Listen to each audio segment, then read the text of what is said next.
What is up, everybody? It is Brian and Ronnie back again today for another webinar Wednesday. So hope everybody's doing having a great day, having a great week. Hopefully everything's starting to get back to normal a little bit where you are. I know here in Indianapolis, at least, it's we're starting to open things back up. Restaurants and stuff are opening up in some ways, outside seating and stuff on Fridays. So hopefully wherever you are, it's starting to get back to a little bit normal as well. So Ronnie, how you doing today, man? It's a beautiful day in the neighborhood. And I just found out that they're releasing the Zack Snyder cut for the Justice League. So, all my superhero friends, I know we're excited about that. That's awesome. That's awesome. So what Ronnie and I are going to do today, we're going to kind of get into basically kind of the top 5 questions that a wholesaler usually gets on an incoming call. So those top 5 things kind of being, and we'll kind of just roll through how we handle it. Maybe some tips and things like that. But those top 5 things being like the people that just want an offer right away. Somebody that's basically asking for retail price because they looked on Zillow or whatever it may be. Somebody that's basically just shopping around with anybody and everybody, every other wholesaler, and they want to know where you are, how you can compete with those people. The famous question of how did you get my information? So definitely there. And then a question where people ask, because sometimes they've been burnt in a situation where they just ask, hey, are you a wholesaler? So how to answer those types of questions, that's what we're going to kind of dig into a little bit today. Next week, I want to go ahead and just kind of do a promo of this. So next week, we're going to be live at 6 o'clock in the evening. That's usually our general meetup time, the 4th Wednesday of every month. But I'm going to be jumping on with some fellow wholesalers, and we're just going to share some stories that wholesalers basically come across, some things that have happened to them. We're going to have some experience in the room, some good stuff. So hopefully it'll be kind of a little light, and we'll get to laugh at each other, make fun of each other, and listen to everybody's deals and stuff like that. But it'll be good. So next Wednesday at 6 o'clock in the evening, we're going to be going live to basically, like I said, do that wholesalers or stories from a wholesaler. We'll get into next week. So Ron, we got these 5 questions that a lot of wholesalers just come across. These are the ones that are top 5 questions that are usually asked when you have an incoming call coming in. Other than it's usually never just like, oh yeah, hey, can you buy my house? That's all I do. It's always something. Then you get to that maybe. So let's just kind of jump into some of these and stuff. Let's start with probably the most popular one that a lot of people get. And it's sometimes deals come from it. A lot of times they don't.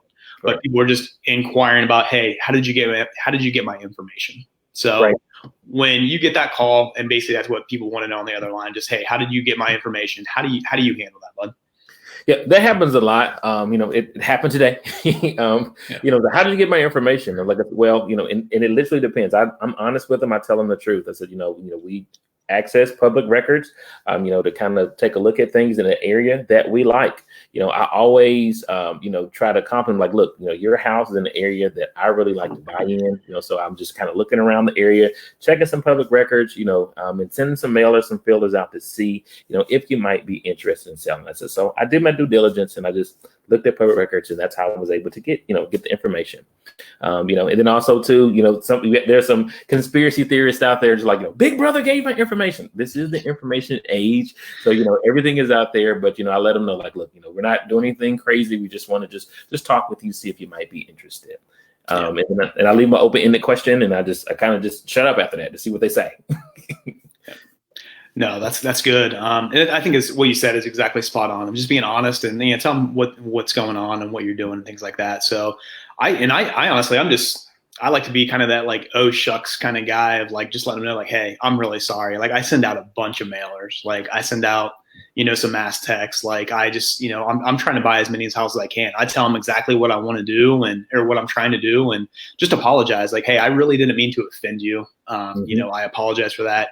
Let me if you can give me your name and your address, I'll make sure I take you off my list. There may be a chance the next one's already been generated. You may get one more from me, but hey, I'm just really sorry. I didn't mean to offend you. Let me know your information. I'll take you off my list. No big deal. So sorry about that. And then I know something that we do as a team too, is we always ask at the end of every conversation like that, if we get a chance, sometimes they just hang up and they don't want to give you the information. That's going to happen. And stuff like that's going to be, it's okay. And you got to kind of let that roll off your shoulders and be okay with that too. But one of the things that we like to do too is I like to ask everybody just like, hey, is there anything I can be praying about for you? So just letting them know of like, hey, even though, you're mad at me because I sent you a mailer or I texted you or whatever it may be, like, I really didn't mean anything by it. But if you are going through anything at all right now, I would love to pray for you. My team would love to pray for you. That's part of our culture. That's part of our core values within our team. And that might not be you, but is there something that you can offer to them that has nothing to do with deals or business or anything like that? Like, hey, is there any, can I think about it? Is there anything I can think about for you? Do you need anything? Are you doing okay through this? Especially this time right now. Sometimes people just want to talk. Right. And I know you want to burn through as many calls as you can, but just sometimes just listening, and it helps ease the other person on that end of the line. And sometimes, it keeps that bad review from coming in as well sometimes too, if you just kind of ease their mind, things like that, because we are in an age where sometimes you have to worry about that as well. Yep. So just think about that's what I always like to do. Just kind of end a lot of those conversations with, hey, is there anything I can be praying about for you? And we go with it from there. So it's kind of a good thing. The other thing, just I would kind of button up with that too, is that I also let them look. I asked for the referral. So look, I understand you might not be in this situation right now, but if something does change with you, know that we're here. And then also too, look, if you do know someone, a friend or family member that's looking to maybe sell, let them know you've talked with me. You see, I'm okay. I'm legit. Maybe and just see what happens. Because again, the worst thing you can do is already hang up on you, but they're on the phone. You might as well ask for the referral anyway. Yeah. And if you get to that point where you can actually like ask for a prayer request or ask for a referral thing, they're okay with you. So right. You've made it past that step one, because if you're 10 seconds into that phone call, you're doing okay. So keep that in mind when you get to that. So Ronnie, how about the people that maybe they just ask that question of like, hey, are you a wholesaler? So I know you generally, a lot of people out there, they don't necessarily know what a wholesaler is. The ones that do and ask that question, generally it's because they've been burnt by somebody, maybe another wholesaler in the past, of like, hey, somebody, got my property under contract. I thought they were going to buy it. They fell out. They didn't come through, whatever it may be. So if they're asking that question, there's some legit concern usually behind it. So you can hopefully ease their mind with some of those things. So when somebody asks you that, just like, hey, are you a wholesaler? How should they answer that, I guess? Tell the truth. Please just tell the truth. If you're in a situation where you have the capital to be able to buy it, great. If you are in a situation where you are a wholesaler, that's what most of us are, and that's okay too. But let them know exactly who they're getting into bed with, because we don't want things to get weird around closing and trying to figure out who names what. Just tell them like, look, I hate that they happened before. Even talk with them about maybe what their house was on the contract before, to kind of let them know, point out some of the good and bad things about what happened. Maybe letting them know why the property didn't sell. Help educate them about what's different about your process and who you are, and maybe who you're working with, as opposed to what happened before. Because we are seeing sometimes where there are a lot of properties that get under contract and we're like, well, this is way high. But then the sellers are coming back and they're like, look, well, what happened? The offers, the numbers are too high. We couldn't get it moved because the things were too high. And that's okay. But just tell the truth and who you are, so then you don't have to make up lies later down the road and stuff looks weird at closing and who's signing and what's happening. So it overcomplicates stuff when you're just not truthful up front. Yeah, so very true. Just like Ronnie said, tell the truth. That's kind of the second answer we've given for that already. It's just tell the truth. So it might be the answer to all five we have going on here. That's just what it is. If you are a cash buyer, like, then say yes, I'm a cash buyer. If you are someone that is going to get under contract to give you, just be honest about that. Say yes, I am looking to. I have investors that I work with. I have cash buyers that basically I want to send this over to. I work with all the time. I know what they're looking for. This is exactly what they're looking for, things like that. I see a lot of people when they say like, oh, well, I'm not my partner, and things like when people are talking about their different partners and things like that, that gets tricky and that gets really convoluted. So be careful of that. Tell them that like, yeah, I'm looking to get this under contract. I have buyers on the opposite side that are, I've done multiple deals with. If you can give them a reference packet too, of like, yeah, here's some stuff that I've closed on. Here's some deals that I've done. That stuff goes a long way. Let them know what you're doing and how you're doing it and stuff. So you might be in that situation too. Maybe you are a cash buyer, but you're also trying to wholesale. Say, hey, yep, I'm a cash buyer. I have the cash to close, but I may also try to sell it, try to assign that contract to somebody else. So my other investors might be interested. Just be honest with what you're doing, and it goes a long way. So that's, like I said, second time we answered it that way. Just be honest, but that's where most of the deals come from. That's where your reputation is going to be held to that high standard. That's what you want. That's what you want to be doing. So keep that in mind. All right, Ronnie, how about with the ones that how about the just give me the offer? So you get a lot of people that just call in and they're just like, hey, you just sent me a postcard. What's your offer? well, what's your address? Like, what are you talking about? Like, what's going on? And they say, you're the one that's seeing the postcards. Give me the offer. That's okay. And you're going to get that a lot. How do you usually handle that? A lot. First, I take a deep breath because usually these are the sellers that like to kind of rattle cages and they're a little aggressive and they might be a little sharp with their tone. So, well, you call me, give me an offer. You already know. It's like, well, okay. And you want it. So with them, number one, usually they're already kind of up. So number one, I'm throttling down my tone of voice. I'm throttling down my speed and my pace just to kind of throw them off a little bit to get them to kind of settle down. And I said, okay, I would love to give you an offer. I just need to get a little information to make sure that I have the right picture to give you the right number for your property. Do you have 6 minutes for us just to kind of just get a little detail to make sure that I can give you the right offer? I can give you an offer now. It might be $7, but I know that's not going to work because I need some context to know exactly what's going on. Is that okay? So slow pace down with those people. And then change your tone of voice just to kind of just shift the atmosphere because they're coming in with fire. Yeah. So, and I think that's a big thing of, kind of like you said, bringing your tone down. We talked about that last week actually too, just that FM DJ voice, Chris Voss style, just like bring it down, like slow it down. Don't try to reach their energy. Don't try to reach their volume. Slow it down. That way they calm down a little bit. They might not, and it's okay. That you're not going to talk to them anyway. So that's all right. But this is where it just comes back to just saying like, hey, this is like, I would love to give you an offer. I can give you an offer, right now. The more information you give me though, the more accurate my offer is going to be. I can give you an offer without really any information under your address, but it's going to be super low. You're not going to like it. It's not going to work for you. I just need a little bit of time to get some information from you. And I usually just start that conversation with as simple as like, hey, that giving the offer part, that's kind of the end of our process. If you have a little bit of time to go back to the beginning, let me get a little bit of information from you. Well, you have you sent me the postcard, about like, no, sir, I don't. I send out multiple postcards. Like I'm trying to buy multiple houses. Like our company, we buy 30 properties a month. So we're buying multiple properties a month. And, so I'm sorry if you didn't like the postcard or whatever it is, but, we're looking to buy as many properties as we can. Your property could be one of those. I just need some information. So, are you willing to work with me on that? Help me out a little bit, get some information. Just comes back to just let them know what you're doing, what your expectations are for yourself and for them. And then let them know what the process is. Like, hey, I have like 4 questions I need to ask you. Right. And then you can determine whether we're a good fit or not. We don't buy every house.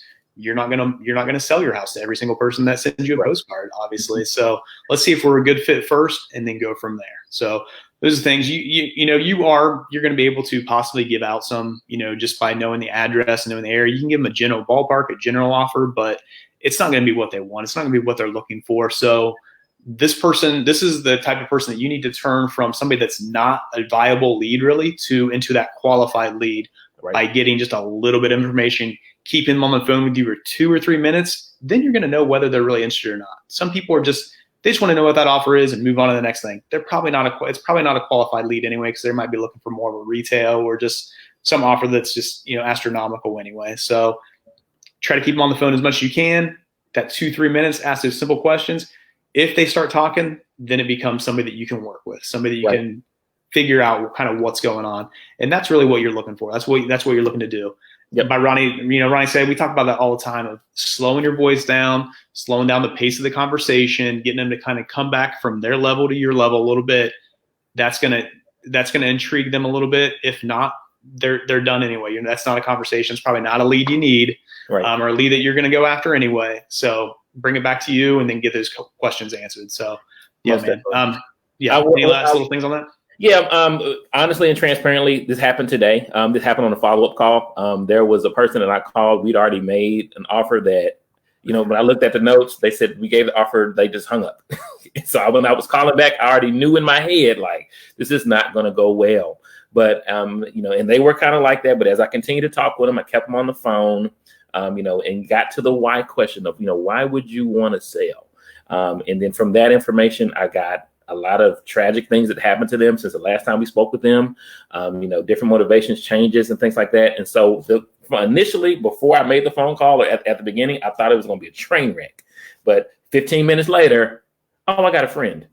And that's good. Now the number still might be off, but at least, we know just to turn the conversation and change the quality of the conversation to connect with that person. And that was, definitely a win. And so just want to take that. Ronnie, let me ask you this question. I'm going to kind of go a little different direction than what we're doing here. But let me ask you, how many times, and it might be different from a year from now to where you are right now, but how many times have you had that situation where you're like, man, I'm dreading making this phone call. I don't want to make this phone call. I know my offer's super low. And then you kind of just put it off. But then when you actually made that phone call, it was okay. It wasn't a big deal. You maybe even got some of those deals, and you need to have that conversation. And so I think that's one of the big things when people are, especially incoming calls or whatever it may be, they need to kind of get over that. So it's just like, hey, suck it up, make the phone call, get with it. Am I right on that? Listen, that part, because, if you know me, I'm a nice person. And I know that people that get into this business, they are nice people and they care and they don't like disappointing or letting people down. And so, one of the things is that, well, I don't want to give them this low offer. I don't want to do that. But if you continue to procrastinate, like that just builds up a lot of other mess and anxiety within you. Just dial 765-555-555. Make the phone call, because if you built the connection on the front end, one of the things that we talked about this before, is it's okay to go negative. To go ahead and beat them to the no first. Like, look, thanks for the time. We've talked. I'm sure my numbers probably won't work for you, but this is about where I'm going to be for this. And shut up and see what they say. And today, even in talking with them, I got a couple of H bleakity bleak bleak nods, and that's fine. but but now that loop is closed, and now you can move on to the next one as opposed to having a bunch of open loops. And so that's just make the phone call. It's okay. Make the phone call. Get through it. You'll learn also too how to deliver those phone calls. The more practice you get in doing it. Yeah. So a couple things with that, as I think this is really important to talk about. So with that, number one is that phone call is a no is more important than just having it stuck in your queue, not knowing what's going on with it, being afraid to make that phone call or not quite sure how you're going to handle it or whatever it may be. It's sometimes better just to make that call just to get a no and get it off your plate and say like, okay, that's good. This is not a viable lead. It's not even something I can follow up on, whatever it may be. Like sometimes that no is just way more valuable than, because sometimes a maybe or let me think about it. Those can be time suckers. This can waste your time. But just getting that no, at least it's off your plate and you know the answer and you can move on. So that's actually a valuable thing, to get that no and be able to move on from it. Kind of the second thing I wanted to say about this too is, if you're the person that stresses about this stuff, has anxiety about this stuff, is going to fret about, oh man, they're asking $50,000 for the house. I can't give them an offer of $15,000. Or, if you're the person that can't make that call, get somebody that can. Right. You might have to, have some money come out of your pocket or anything, but you kind of being back and forth and being uneasy about it and not being the person with the personality to handle those calls, that's going to waste your time or waste your money more than hiring somebody to make those calls for you, whether it's a virtual assistant or just somebody that works for a couple hours a day, part-time, whatever it may be. If you're not that personality and you know that, get somebody else to make those calls. And that's gonna save your time, save your money, and then you can be the salesperson on the other end when you know it is a lead. Take it from there and do whatever you need to. So I think that's really important stuff. Mm-hmm. All right, let's kind of roll into one of these other situations. So this person that calls in and they've looked on Zillow, they know that their property, Zillow says their estimate is $125,000. So they call in and they want $125,000. Like, how are you handling that lead, Ronnie? I'm telling them, I'm asking them, like, well, what's going on in your neighborhood? They've looked around, they see that, things are going on. And I ask them, well, why haven't you listed? Given everything that's going on, that doesn't fit, because again, what you're looking for is a match, and someone that's looking for that type of price, which is great. I encourage them. Have you explored maybe listing it for that price? Because that's a really good price for, a market buyer, and then be quiet and see what happens. Now, I've done that a couple of times and I've gotten some good details. Then they start listing off things that's wrong with the house and things they didn't want to do and things like that. So, again, just encourage them to or just explore how come they haven't listed it yet. Because again, if they do have a realtor, great, refer them there. If they don't, that's fine. But also too, they might give you other details that maybe they start talking themselves down because they understand that maybe they won't get that for their house as well. Yep, and that's why I just like to call it out too, and just be like, oh, okay, so you're asking for a retail price, you're looking for retail price, that's great, and kind of you can get into the whole reloader thing, and then that's when I kind of educate them on what we do, like, hey, really what we're looking for, we're not really looking to buy properties at retail price. That might be what you're looking for, and that is quite all right. I can, maybe I can help you out with that, but what we're looking for are properties that we can add value to. So we want to find the properties that we can go in, us ourselves, our investors, they want to flip properties. They want to, kind of fix them up, add value to them, and then be able to refinance whatever it may be. So we're really looking for properties that we can add value to. We're not really looking to buy, at retail price. If you need to move tomorrow and you need that cash as soon as you can, we might be able to work with you as well. It's not going to be retail price. It's going to be a little bit lower. But if your house is retail ready and you need to move, you need the cash right away, we can get you kind of that cash offer where we think we can be. It's not going to be, like I said, it's not going to be retail price. We can go from there. And then kind of going back to the other thing too, of just like, hey, we're really looking for properties that we can add value to. You're asking for retail price. Your house must be in really good shape. That's probably not the type of property that we're looking for. Mm-hmm. And that's usually like, oh, well, it needs this, it needs that. And we're like, oh, okay. So so it does need some value added to it. So you understand that we can't give a retail price offer for your property because it needs this, this, and this. And it leads into a good conversation and stuff like that. And there are, in all these conversations, we can always come back to, like, there's people just trying to figure out what you're doing, what kind of price they could get, and they have the right to do that. So that's okay. You're sending the mail, you're giving them a cold call, you're sending them a text, so they have the right to question what you're doing and why you're doing it, how you're doing it. That's smart. I like the fact that they are doing that. That's always what I offer. Like, hey, how can I help you understand who we are and what we're doing? That's one of the main things to come out of this. Make sure they're comfortable with what you're doing and who you're doing, or how you're doing it, who you are, those types of things. It's only going to help the process along. Yeah, and in this information age too, I'm running into sellers that also understand. I've had sellers tell me this week, I know you're in the business to make money, but I need a higher offer, or I know that you're going to flip this. And like, they understand that, what we are, they understand what their houses are. So it's okay to, to have those conversations because you're dealing with more informed sellers, and that's okay. Yep. And that response to that is like, hey, I understand you're not quite sure, you don't like our offer and you need a little bit more. Please do me a favor, go out and try to find that offer, shop it around, see if you can get that price that you need. And if you can't, I would love to be able to call you back in 3 weeks, in a month, to see if you've accomplished your goal of getting what you need out of it. Or if you want to give me a call back, my offer is right here. If you need it, if you need to come back to me, let me know what it is. I'd love for you. You have my card. Can you, do you have my contact information? Do you have my email? That kind of stuff. I would love for you to give me a call back. If you need help at all, or you need to lower your price a little bit. So those are great things to do. So, all right. Kind of that last little thing though, a lot of people do is that person that they have, they have 10, 15 mailers. They've got a bunch of texts and things. So they're just calling everybody, anybody that they're in a situation where, all right, I'm tired of all this mail. I'm just going to call everybody and see kind of what I can get for my house. So how do you handle those leads where they're basically like, hey, I have, 5 wholesalers coming out today or 5 investors coming out today. They're going to give me offers. What can you give me? How are you going to handle that, Ronnie? So that happened last week. I walked in the house and the guy shows me 5 cards and he said, which one are you? I said, oh, okay. I just, laughed it off and I just continued to straightforward. This is who I am, making sure that I set myself apart of, this is the brand. This is who I am, connecting with them, walking through the house, letting them know like, hey, this is what you need to look out for. If you have certain questions, look out for this, but educating them on the process, your process, and what's different about your process, and being confident in who you are and knowing what you can deliver, not over-promising in those situations. Because again, the seller knows we're dealing with informed sellers. They know their house is sitting in Fountain Square, and they know it's a hot thing. And so they're going to shop it around to the best investor.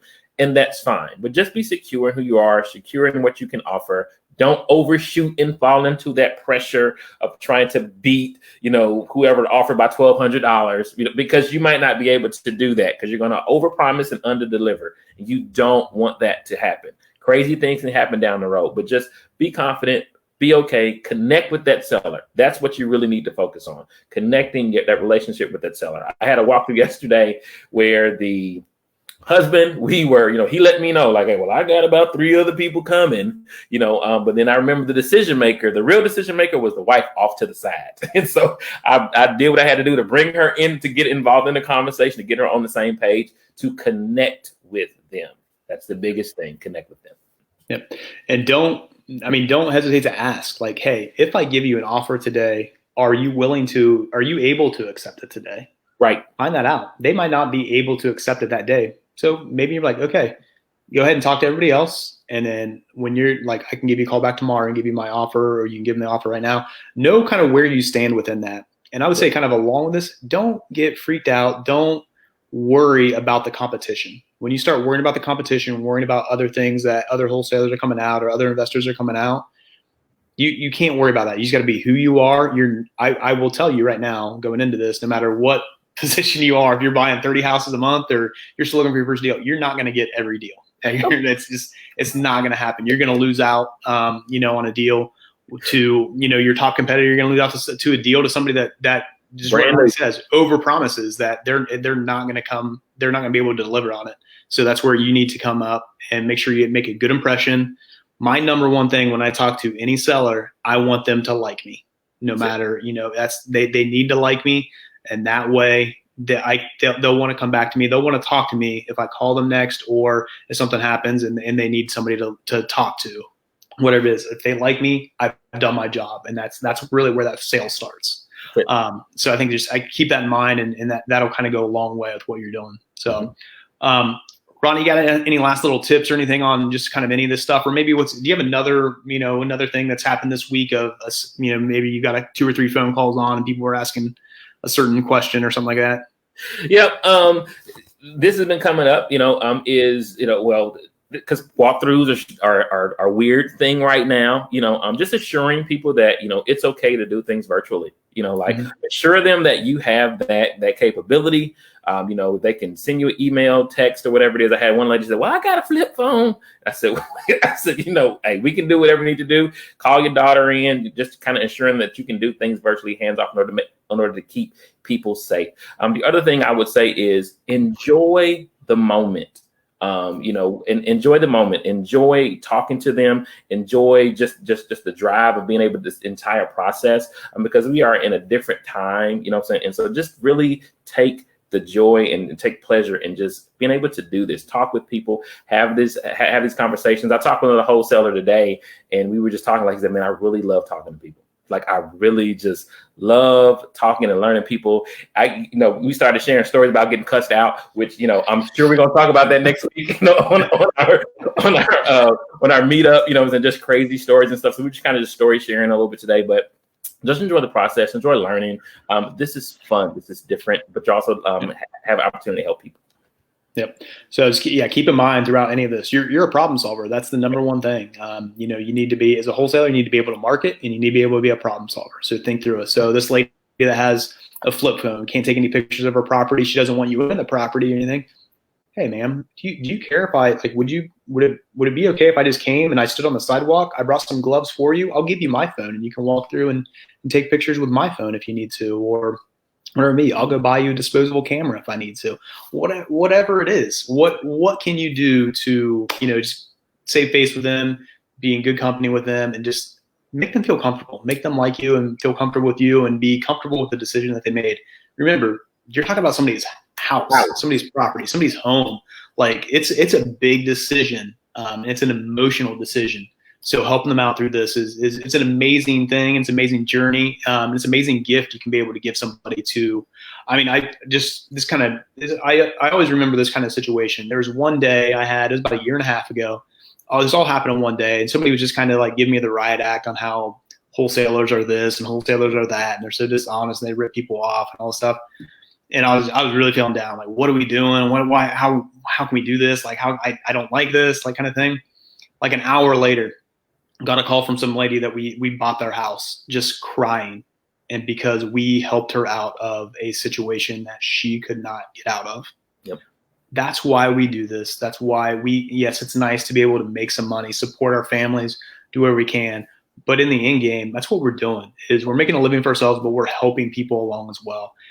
some people that are going through some tragic stuff, some emotional stuff and things like that, and we can help them out of some situations. And then there's also some investors that understand the game that, hey, just like, yep, I understand it. You can help me out and get this. So keep that in mind.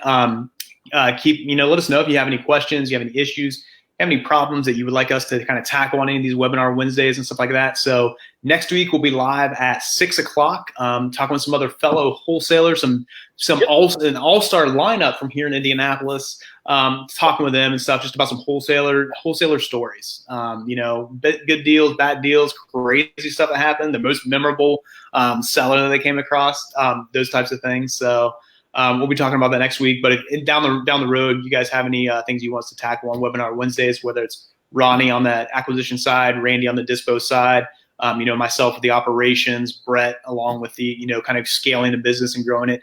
You have any suggestions? We'd love to tackle them. We'd love to help you guys out in any way we can. So yeah, thanks a lot. Appreciate you guys. Later.